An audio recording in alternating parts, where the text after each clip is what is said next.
ओम शांति। ये बाबा की अव्यक्त वाणी है 9 तारीख की। हेडिंग है संगम युग उत्सव का युग है। उत्सव मनाना अर्थात अविनाशी उमंग उत्साह में रहना। आज त्रिदेव रचता त्रिमूर्ति शिव बाप अपने रूहानी डायमंड्स के साथ डायमंड जुबली व डायमंड जयंती मनाने आए हैं। इसी विचित्र जयंती को डायमंड जयंती कहते हो, क्योंकि बाबा अवतरित होते ही हैं कोड़ी समान आत्माओं को हीरे तुल्य बनाने। तो बाप दादा चारों ओर के बच्चों को, जो हीरे से भी अमूल्य है, सबको सामने देख रहे हैं। बाप दादा के आगे सिर्फ मधुबन की सभा नहीं है, लेकिन विश्व के चारों ओर के ब्राह्मण बच्चों की सभा है। सबके दिल की मुबारक के स्नेह भरे गीत कहो, बोल कहो, बाप समीप से सुन रहे हैं। दिल का आवाज़ दिलाराम के पास पहले पहुंचता है। तो बाप दादा देख रहे हैं कि बच्चों के सेवा का प्रत्यक्ष प्रमाण चारों ओर के मधुबन बाबा के स्वीट होम तक पहुंच रहा है। वैसे भी शिव जयंती को उत्सव कहते हैं। यथार्थ रीति से उत्सव आप ब्राह्मण ही मनाते हो, क्योंकि उत्सव का अर्थ ही है सर्व उत्साह उमंग में रहे। तो आप जो भी बैठे हो, सभी के दिल में उत्साह और उमंग कितना है? अविनाशी है या आज के लिए है? अविनाशी है ना। इसलिए बाप दादा इस श्रेष्ठ संगम युग को उत्सव का युग कहते हैं। हर दिन आपके लिए उत्साह संपन्न है। हर दिन उत्सव है। जो गायन है, आप लोग टॉपिक रखते हो अनेकता में एकता, तो प्रैक्टिकल में अनेक देश, अनेक भाषाएं, अनेक रूप रंग, लेकिन अनेकता में भी सबके दिल में एकता है ना। क्योंकि एक बाप चाहे अमेरिका से आए हो, चाहे अफ्रीका से आए हो, लेकिन दिल में एक बाप है। एक श्रीमत पर चलने वाले हो। तो बाप दादा को अच्छा लगता है कि अनेक भाषाओं में होते हुए भी मन का गीत, मन की भाषा एक है। चाहे किसी भी भाषा वाले हो, काला ताज तो मिला। सभी हेडफोन से अपनी अपनी भाषा में सुन रहे हैं। अभी यह काला ताज बदलकर गोल्डन हो जाएगा, लेकिन सबके मन की भाषा एक है और एक ही शब्द है, मेरा बाबा। सभी भाषा वाले बोलो मेरा बाबा। हाँ, यह एक ही है, तो अनेकता में एकता है ना। तो उत्साह में रहने वाले अर्थात सदा उत्सव मनाने वाले श्रेष्ठ आत्माएं हो। कभी भी उत्साह कम नहीं होना चाहिए। पहले भी सुनाया था, ब्राह्मण जीवन का सांस है उमंग उत्साह। अगर सांस चला जाए तो जीवन सेकंड में ख़त्म हो जाएगी ना। तो ब्राह्मण जीवन में यदि उमंग उत्साह का सांस नहीं तो ब्राह्मण जीवन नहीं। जो सदा उमंग उत्साह में होगा वो फलक से कहेगा कि ब्राह्मण है ही उत्साह उमंग के लिए, और जिसका उमंग उत्साह कम हो जाता है उसके बोल ही बदल जाते हैं। वो कहेगा है तो सही, होना तो चाहिए, हो जाएगा। तो ये भाषा और उस भाषा में कितना अंतर है। उसके हर बोल में तो जरूर होगा, होना तो चाहिए। तो ये जो तो होता है ना, ये उमंग उत्साह का प्रेशर कम होने से ही ऐसे बोल, कमजोरी के बोल निकलते हैं। तो उमंग उत्साह कभी कम नहीं होना चाहिए। उमंग उत्साह कम क्यों होता है? बाप दादा कहते हैं सदा वाह वाह कहो, और कहते हैं क्यों क्यों। अगर कोई भी परिस्थिति में क्यों शब्द आ जाता है तो उमंग उत्साह का प्रेशर कम हो जाता है। बाप दादा ने अगले साल भी विशेष डबल फॉरेनर्स को कहा था कि क्यों शब्द को ब्राह्मण डिक्शनरी में चेंज करो। जब वाई शब्द आए, क्यों शब्द आए, तो फ्लाई शब्द याद रखो, तो वाई खत्म हो जाएगा। कोई भी परिस्थिति छोटी भी जब बड़ी लगती है तो क्यों शब्द आता है। ये क्यों, ये क्या, और फ्लाई कर लो तो परिस्थितियाँ क्या होंगी। छोटा सा खिलौना, तो जब भी वाई शब्द मन में आए तो कहो ब्राह्मण डिक्शनरी में वाई शब्द नहीं फ्लाई है, क्योंकि वाई वाई हाय हाय करा देता है। बाप दादा को हंसी भी आती है। एक तरफ कहेंगे नहीं, हमारे जैसा श्रेष्ठ भाग्य किसका नहीं है। अभी अभी यह कहेंगे और अभी अभी उत्साह कम हुआ तो कहेंगे पता नहीं मेरा भाग्य ही ऐसा है, मेरे भाग्य में इतना ही है। तो हाय हाय हो गया ना। तो जब भी हाय हाय का नज़ारा आवे तो वाह वाह कर लो, तो नज़ारा भी बदल जाएगा और आप भी बदल जाएंगे। डबल विदेशी, आजकल पॉजिटिव थिंकिंग का कोर्स कराते हो ना, सभी विदेश में विशेष कोर्स यह कराते हो, तो अपने को भी कराते हो या दूसरों को कराते हो। जिस समय कोई ऐसी परिस्थिति आ जाए तो अपने को ही स्टूडेंट बनाकर खुद ही टीचर बन करके अपने को यह कोर्स कराओ। अपने को करा सकते हो या सिर्फ दूसरों को करा सकते हो। दूसरे को कराना सहज है जब यह नेचुरल स्थिति हो जाए कि हर व्यक्ति को बात को पॉजिटिव वृत्ति से देखो, सुनो या सोचो, तो कैसी भी स्थिति रहेगी। आजकल के साइंस द्वारा भी ऐसे साधन निकले हैं जो रफ माल को भी बहुत सुंदर रूप में बदल देते हैं। देखा है ना, क्या से क्या बना देते हैं। तो आपकी वृत्ति क्या ऐसा परिवर्तन नहीं कर सकती?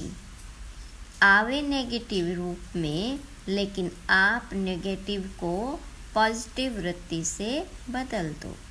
अगर हलचल में आते हैं तो उसका कारण है नेगेटिव सुनना, सोचना और बोलना या करना। ये मॉडल बनाते हो ना, न सोचो, न देखो, न बोलो और न करो। साइलेंस की पावर क्या नेगेटिव को पॉजिटिव में नहीं बदल सकती? आपका मन और बुद्धि ऐसा बन जाए जो नेगेटिव टच नहीं करे, सेकंड में परिवर्तन हो जाए। ऐसे तीव्र गति की अनुभूति कर सकते हो। मन और बुद्धि ऐसा तीव्र गति का यंत्र बन सकता है कि टाइम लगेगा, कि नेगेटिव बात आएगी तो कहेंगे कि थोड़ा सोचने तो दो, देखे तो सही क्या है। स्पीड से परिवर्तन हो जाए, इसको कहा जाता है ब्राह्मण जीवन का मजा मौज। अगर जीना है तो मौज से जियो। सोच सोच कर जीना वो जीना नहीं है। आप लोग औरों को कहते हो कि राजयोग जीने की कला है, तो आप लोग राजयोगी जीवन वाले हो ना, कि कहने वाले हो? जब राजयोग जीने की कला है तो राजयोगियों की कला क्या है? यही है ना। तो उत्सव मनाना अर्थात मौज में रहना, मन भी मौज में, तन भी मौज में और संबंध संपर्क भी मौज में। कई बच्चे कहते हैं अपने रीति से तो ठीक कहते हैं, अपने मौज में रहते हैं, लेकिन संबंध संपर्क में मौज में रहे यह कभी कभी होता है, लेकिन संबंध संपर्क ही आपके स्थिति का पेपर है। यदि स्टूडेंट कहे वैसे तो मैं पास विद ऑनर हूँ, लेकिन पेपर के टाइम मार्क्स कम हो जाती है, तो ऐसे को क्या कहेंगे? तो ऐसे तो नहीं होना, फुल पास होने वाले हो ना। बाप दादा ने सुनाया कि जो सदा बाबा के पास रहते हैं वो पास है, पास नहीं रहते तो पास नहीं है। तो सदा कहाँ रहते हो? दूर रहते हो, पास नहीं रहते हो। डबल विदेशियों को तो डबल पास होना चाहिए ना। अच्छा, तो डबल विदेशियों ने इस बारी हाई जंप लगा दी है। मधुबन में हाई जंप लगाकर पहुंच गए, यानी इस बार हर वर्ष से ज़्यादा संख्या में डबल विदेशी मधुबन पहुंचे हैं। अच्छा, डबल विदेशियों को भी कईयों को पटरानी बनने का चांस तो अच्छा मिला है। पटरानी बनने में मज़ा है कि नहीं?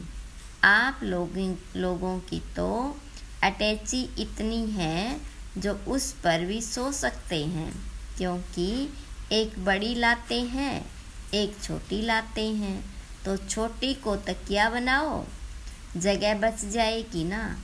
अच्छा लगता है। बाप दादा सीन देखते हैं कैसे भारी भारी अटैचियाँ घसीट कर ला रहे हैं। अच्छी सीन लगती है ना। संगम पर ये मेहनत भी थोड़े समय की है, फिर तो प्रकृति भी आपकी दासी होगी, तो दासियाँ भी बहुत होगी। फिर आपको सामान उठाने की ज़रूरत नहीं। अभी अपना राज्य स्थापन हो रहा है, इस समय गुप्त वेश में हो, सेवाधारी हो, फिर राज्य अधिकारी बनेंगे। तो सेवाधारियों को तो सब प्रकार की सेवा करनी पड़ती है। जितनी अभी तन मन धन और संपर्क से सेवा करते हो, उतना ही वहाँ सेवाधारी मिलेंगे। सबसे पहले तो ये प्रकृति के 5 ही तत्व आपके सेवाधारी बनेंगे। अपना राज्य भाग्य स्मृति में है ना। कितने बारी राज्य अधिकारी बने हैं, अनगिनत बार बने हैं और बनते ही रहेंगे। लेकिन राज्य अधिकारी से भी अब का सेवाधारी जीवन श्रेष्ठ है, क्योंकि अभी बाप और बच्चों का साथ है।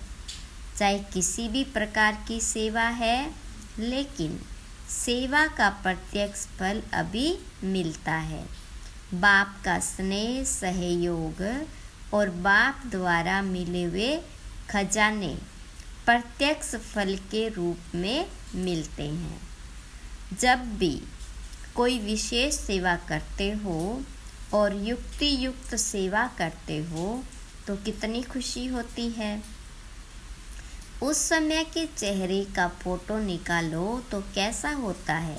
तो एक तरफ सेवा करते हो, दूसरे तरफ प्रत्यक्ष फल आपके लिए सदा तैयार है ही। एक हाथ से सेवा करो, दूसरे हाथ से फल खाओ।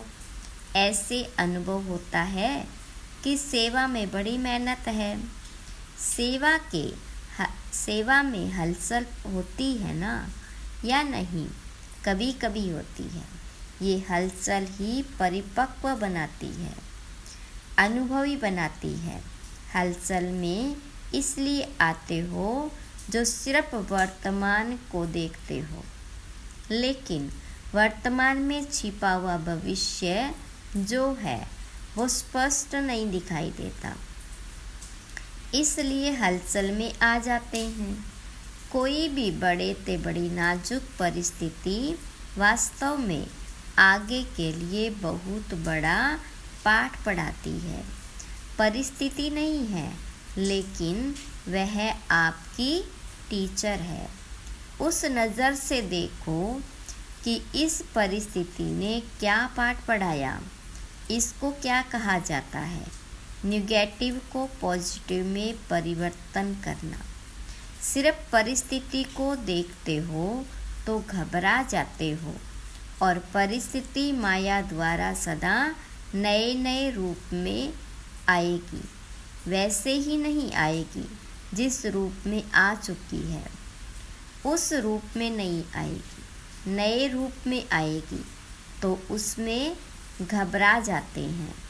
ये तो नई बात है, ये तो होता नहीं है, ये तो होना नहीं चाहिए। लेकिन समझ लो कि माया अंत तक बहुरूपी बन बहुरूप दिखाएगी।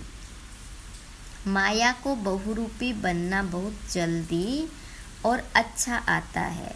जैसे आपकी स्थिति होगी ना, वैसी परिस्थिति बनाकर आएगी। आज मानो आप थोड़ा सा अलबेले जीवन में हो, तो माया भी उसी अलबेले परिस्थिति के रूप में आएगी। आज मूड थोड़ी ऑफ है, जैसे होनी चाहिए वैसे नहीं है, तो मूड ऑफ की परिस्थिति के रूप में ही आएगी। फिर सोचते हैं कि पहले ही मैं सोच रही थी, फिर ये क्या हुआ। इसलिए माया को देखने के लिए, जानने के लिए त्रिकालदर्शी और त्रिनेत्री बनो। आगे पीछे सामने त्रिनेत्री बनो। आप सभी त्रिनेत्री और त्रिकालदर्शी हो ना। डबल फॉरेनर त्रिकालदर्शी हैं। यस या नो सब बोलो। हाँ जी या ना जी? हाँ जी। अपनी भाषा से ये अच्छा बोलते हो, सब खुश हो। हाँ जी। इतने बड़े संगठन में मज़ा आ रहा है। हाँ जी। कोई यह तो नहीं सोच रहे कि अगले वर्ष भीड़ में नहीं आएंगे, थोड़ा पीछे आएंगे। संगठन का मज़ा भी प्यारा है। वैसे आना तो प्रोग्राम प्रमाण ही, ज़्यादा नहीं आना, लेकिन आदत ऐसी होनी चाहिए जो सब में एडजस्ट कर सके। एडजस्ट करने की पावर सदा विजयी बना देती है। ब्रह्मा बाबा को देखा तो बच्चों से बच्चा बनकर एडजस्ट हो जाता, बड़ों से बड़ा बनकर एडजस्ट हो जाता। चाहे बेगरी लाइफ, चाहे साधनों की लाइफ, दोनों में एडजस्ट होना और खुशी खुशी से होना, सोचकर नहीं। यहाँ दुखी तो नहीं होते हो, लेकिन खुशी के बजाय थोड़ा सोच में पड़ जाते हो, ये क्या हुआ, कैसे हुआ। तो सोचने वाले को एडजस्ट होने के मज़े में कुछ समय लग जाता है। अपने को चेक करो कि कैसी भी परिस्थिति हो, चाहे अच्छी हो चाहे हिलाने वाली हो, लेकिन हर समय हर सरकमस्टांस के अंदर अपने को एडजस्ट कर सकते हैं। डबल फॉरेनर्स को अकेलापन भी अच्छा लगता है और कंपेनियन भी बहुत अच्छे लगते हैं, लेकिन कंपनी में हो या अकेले हो, दोनों में एडजस्ट होना, ये है ब्राह्मण जीवन। ऐसे नहीं संगठन में हो और माथा भारी हो जाए, नहीं, मुझे एकांत चाहिए, ये घमंड ये घमासान में नहीं, मुझे अकेला चाहिए। मन अकेला अर्थात बाहर मुक्ता से अंतर्मुक्ता में चले जाओ तो अकेलापन है। कोई कोई कहते हैं ना, अकेला कमरा चाहिए, दो भी नहीं चाहिए, अकेला मिले तो भी मौज से आओ, और 10 के बीच में भी सोना हो तो मौज से सो। फॉरेनर्स 10 के बीच में सो सकते हैं कि मुश्किल है? सो सकते हैं, हाँ जी। अच्छा, अभी अगले वर्ष 2020 को सुलाएंगे। देखो समय बदलता रहता है और बदलता रहेगा। दुनिया की हालतें नाजुक हो रही है और भी होंगी, होनी ही है। अभी सिर्फ एक स्थान पर अलग अलग होती, आखिर में सब तरफ इकट्ठी होगी। तो नाजुक समय तो आना ही है। समय नाजुक हो, लेकिन आपकी नेचर नाजुक नहीं हो। कईयों की नेचर बहुत नाजुक होती है ना, थोड़ा सा आवाज़ हुआ, थोड़ा सा कुछ हुआ तो डिस्टर्ब हो गए। इसको कहते हैं नाजुक स्थिति, नाजुक नेचर। तो नाजुक नेचर नहीं हो, जैसा समय वैसा अपने को एडजस्ट कर सको। ये अभ्यास कर आगे चलकर आपको बहुत काम में आएगा, क्योंकि हालतें सदा एक जैसी नहीं रहती और फाइनल पेपर आपका नाजुक समय पर होना है, आराम के समय पर नहीं होना, नाजुक समय पर होना है। तो जितना अभी से अपने को एडजस्ट करने की शक्ति होगी, तो नाजुक समय पर पास विद ऑनर हो सकेंगे। पेपर बहुत टाइम का नहीं है, पेपर तो बहुत थोड़े समय का है, लेकिन चारों ओर की नाजुक परिस्थितियाँ, उनके बीच में पेपर देना है। इसलिए अपने को नेचर में भी शक्तिशाली बनाओ। क्या करें? मेरी नेचर ये है, मेरी आदत ही ऐसी है, ये नहीं, इसको नाजुक नेचर कहा जाता है। देखो, बाप दादा ने स्थापना के आदि में सब अनुभव करा लिया। जब आदि हुई तो राजकुमार और राजकुमारियों से भी ज़्यादा पालना, साधन सब अनुभव कराया, और आगे चलकर बेगरी लाइफ का भी पूरा अनुभव कराया। तो जिन्होंने दोनों अनुभव किया, उनकी आदत बन गई। तो आप लोगों के आगे तो ऐसा समय आया नहीं है, लेकिन आना है। जहाँ भी रहते हो सभी हिलने हैं, सब आधार टूटने हैं। तो ऐसे टाइम पर क्या चाहिए? एक ही बाप का आधार। आप लोग तो बहुत बहुत बहुत लकी हो, जो आने का समय आपका सहज साधनों का है। सहज साधनों के साथ साथ आपका ब्राह्मण जन्म है, लेकिन साधन और साधना साधनों को देखते साधना को नहीं भूल जाना, क्योंकि आखिर में साधना ही काम में आनी है। समझा? अच्छा, चारों ओर के अमूल्य विशेष रत्नों को सदा हर दिन उत्साह से उत्सव मनाने वाली श्रेष्ठ आत्माओं को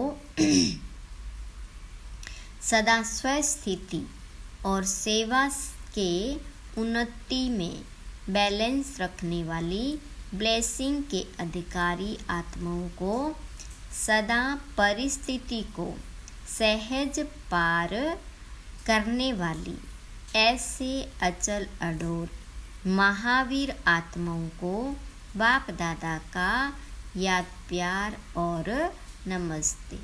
रूहानी बच्चों की रूहानी बाप दादा को याद प्यार गुड मॉर्निंग नमस्ते। वरदान है, संपूर्णता द्वारा संपन्नता की प्रारब्ध का अनुभव करने वाले सर्व झमेलों से मुक्त भव। विस्तार है, संगम युग पर सागर गंगा से अलग नहीं और गंगा सागर से अलग नहीं। इसी समय नदी और सागर के सामने का मेला होता है। जो इस मेले में रहते हैं वह सर्व झमेलों से मुक्त हो जाते, लेकिन इस मेले का अनुभव वही कर सकते हैं जो समान बनते हैं। समान बनना अर्थात समा जाना।